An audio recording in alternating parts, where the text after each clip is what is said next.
Bonjour à tous, aujourd'hui exercice sur les espaces vectoriels. On va travailler la notion de somme directe et de supplémentaire avec un exercice assez court, mais dans l'espace des suites indéfinies sur n, donc l'espace E, des fonctions donc de n dans R. Donc suite réelle, elle va la définir sur n, donc qu'on note, donc un entre parenthèses, ici n appartenant à n, ça c'est comme ça qu'on peut noter une suite, donc avec des termes qui commencent à U0, puis U1, etc. On considère ensuite dans cet espace deux sous-espaces vectoriels. On va admettre que ce sont, c'est évident, mais f et g. Donc f, c'est un sous-espace vectoriel, c'est l'ensemble des suites dont les termes d'indices sont pairs, les U de n, sont nuls, et g, c'est un autre sous-espace des suites, c'est les suites dont les termes, donc ici, indices pairs sont égaux au terme d'indice impair suivant. D'accord, U2n égale U2n plus 1. Autrement dit, U0 est égal à U1. Ensuite, U2 est égal à U3, etc. Je donne des petits exemples. On va montrer que F et G sont supplémentaires dans E. Alors, qu'est-ce que c'est que supplémentaire? Qu'est-ce qu'il faut montrer? Tout d'abord, il faut que vous compreniez l'idée de somme. Somme de deux sous-espaces vectoriels. Qu'est-ce que c'est? Eh bien, c'est un ensemble qui est un sous-espace vectoriel lui aussi, qu'on écrit F plus G, et qui contient tous les sommes X plus Y avec X qui est un élément du premier ensemble F et Y qui est un élément du deuxième. D'accord? Donc ça porte très bien son nom. Et ça, on sait que c'est un sous-espace vectoriel. Ça se démontre assez bien par combinaison linéaire. L'élément neutre est dedans. Voilà. Pas de souci. Ensuite, il faut comprendre ce que c'est qu'une somme directe. On dit que F et G sont en somme directe si la décomposition de tout vecteur de la somme est unique. D'accord? Ça veut dire que si vous écrivez X plus Y, mais on n'avait pas une autre façon d'écrire cette somme. Et quand on a cette propriété, on écrit comme ça un plus entouré ici, et on dit que F plus G sont en somme directe. D'accord? Donc unicité de la décomposition de la somme. Et la définition suivante, très importante, c'est la définition de supplémentaire. F et G sont supplémentaires dans le s'ils sont en somme directe, d'accord? Ça veut dire que, eh bien, la somme, la décomposition en somme est unique, et si en plus, eh bien, F plus G et E. C'est-à-dire que tout élément de E peut s'écrire comme une somme d'éléments de F et G. Alors, les exemples connus, qui ne sont pas forcément sur les suites, mais on se place par exemple dans, je vais me mettre dans R2, et je prends F, c'est donc le vectoriel de 1, 0, voilà, et je prends G, c'est le vectoriel de 0, 1. Et bien ici, F plus G, eh bien, vous voyez bien qu'avec F, avec 1, 0 et 0, 1, vous pouvez engendrer par combinaison linéaire tous les éléments de R2. Donc ça fait bien R2. Cette décomposition est unique puisque 1, 0 et 0, 1 sont libres. Et c'est-à-dire que vous ne pouvez pas, comme ça, écrire une combinaison autrement. Si vous voulez écrire X, Y, vous n'avez qu'un choix.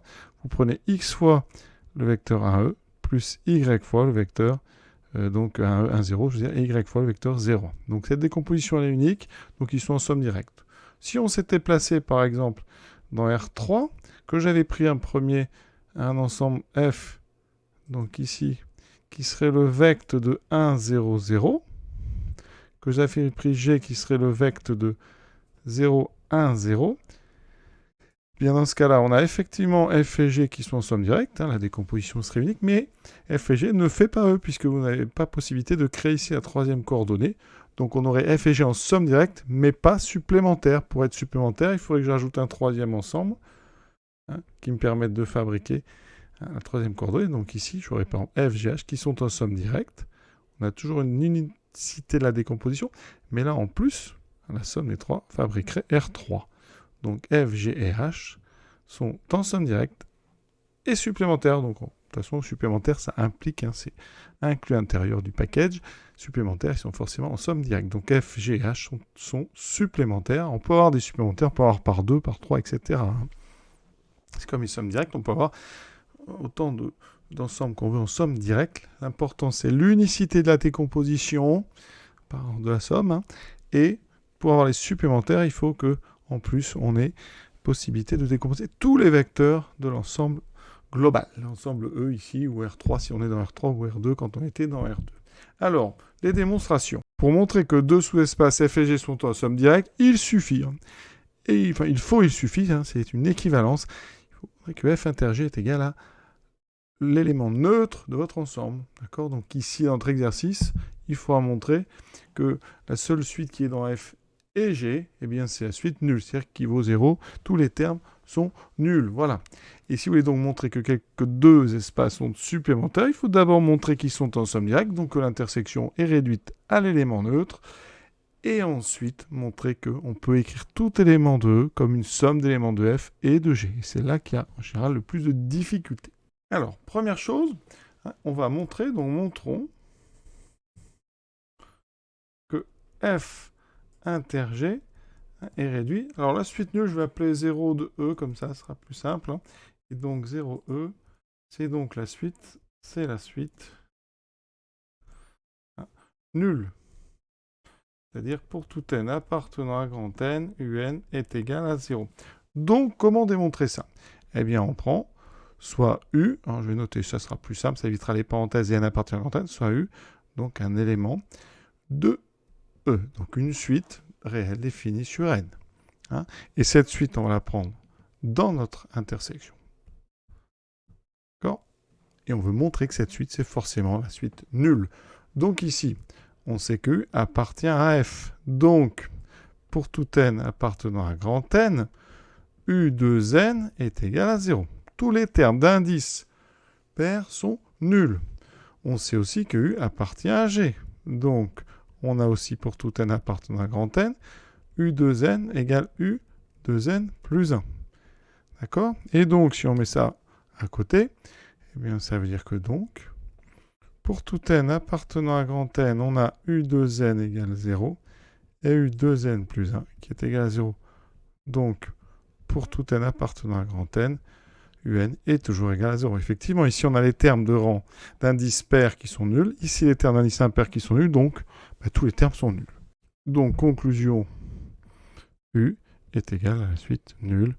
Et donc, on vient de montrer que F inter G était réduit à la suite nulle. Voilà, première chose.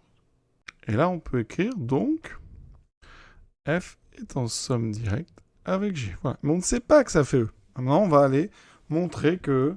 Donc, montrons que F plus G, donc somme directe, cette somme directe, en plus, elle vaut E. Alors, comment on fait? Eh bien, on procède toujours, enfin, la plupart du temps, je ne vais pas dire toujours, mais par analyse synthèse. Autrement dit, on prend soit une suite U appartenant donc à E, et s'écrivant V plus W avec V appartenant à F et W appartenant à G. Donc on prend une suite U qui est dans finalement F plus G. On va voir un peu ce que ça nous implique comme contrainte. Déjà, si on regarde les termes de rang, ici, les termes de rang pair de V sont toujours nuls. Donc pour tout n appartenant à grand N, on peut dire que U de n, enfin déjà je vais écrire peut-être, on va aller doucement, V de n est égal à 0, d'accord? Donc U de n va être égal à W de n. Or, on sait que W appartient à G, donc, quel que soit n appartenant à grand N, W de n plus 1 est égal à W de n. D'accord? Qu'est-ce que ça nous dit, ça? Eh bien, ça nous dit qu'on connaît entièrement Wn. Si on connaît Un, on connaît Wn. Ça, c'est très intéressant. Donc, W est tel que... Eh bien, quel que soit n appartenant à grand N, W de n est égal à U de n, et W de n plus 1 est égal à U de n. Donc, on a entièrement déterminé W. Ça, c'est intéressant. Et une fois donc on a Wn, et bien forcément, notre suite V est donc est telle que, eh bien, pour tout n appartenant à grand N, ça va être tout simple, puisqu'on connaît W, eh bien, par soustraction, V de n sera donc U de n moins W de n. Et V de n plus 1 sera donc U de n plus 1 moins W de n plus 1. Alors, qu'est-ce que ça nous dit? Eh bien, V de n, c'est U de n moins W de n. Mais on a dit que U de n, c'était W de n. Donc ça fait forcément 0. D'accord? Et ensuite, V de n plus 1, c'est U de n plus 1 moins W de n plus 1. C'est donc U de n plus 1 moins U de n. Voilà.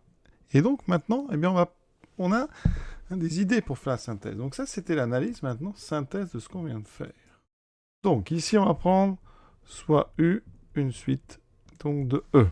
Et on va créer deux suites. Une première, soit donc V, telle que ici, donc pour tout n appartenant à grand N, V 2n égale 0, et V 2n plus 1, eh bien ouais, on va s'inspirer de ce qu'on a trouvé dans l'analyse, U 2n plus 1 moins U 2n. Cette suite, elle existe. Qu'est-ce qu'on remarque?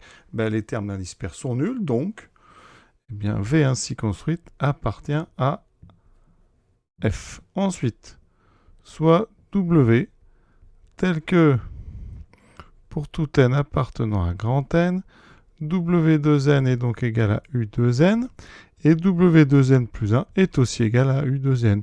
Donc ici, W2n plus 1 est bien toujours égal à W2n. Ça veut dire qu'ici, on vient de construire une suite W qui appartenait à G. D'accord? Regardons la somme. La somme, c'est donc V plus W. Donc, qu'est-ce qui se passe? Pour tout n appartenant à grand N, V2n plus W2n vaut combien? Donc V2n vaut 0, W2n vaut U2n, donc on trouve U2n. Ensuite, V2n plus 1 plus W2n plus 1, les termes de rang impair. Alors, ici, V2n plus 1, c'est donc U2n plus 1 moins U2n. Voilà. Plus W2n plus 1, je vous ai dit que c'était W2n. Et donc, c'était U2n. On voit bien qu'il y a deux termes qui s'annulent. Il me reste U2n plus 1. Donc, eh bien, pour tout n appartenant à grand N, on vient de montrer que UN était égal à Vn plus Wn. Donc, la suite U, c'est tout simplement la somme V plus W. Qu'est-ce qu'on vient de faire? Donc, quel que soit U appartenant à E, il existe une suite V appartenant, on l'a dit, à F et une suite W appartenant à G, telle que U est la somme V plus W. Donc, on vient de montrer bien que E était inclus dans F plus G, mais F plus G, il est inclus dans E, donc E était égal à F plus G. De plus, on avait montré que l'intersection était réduite à la suite nulle. Ça veut dire qu'ici, bilan, on a F inter G qui est égal à suite nulle. Eh bien, bilan de ces deux choses-là, donc F plus G, on savait que c'était en somme directe à cause de la deuxième partie. La somme fait E, donc F plus G est égal à E. Donc F et G sont supplémentaires dans E. Et on a terminé cet exercice assez sympa, parce qu'il n'est pas dans le cadre habituel des éléments de R2, de R3 ou des fonctions classiques. On est dans les suites. Voilà, c'était une façon de réviser les notions de somme directe et d'espace supplémentaire. À très bientôt.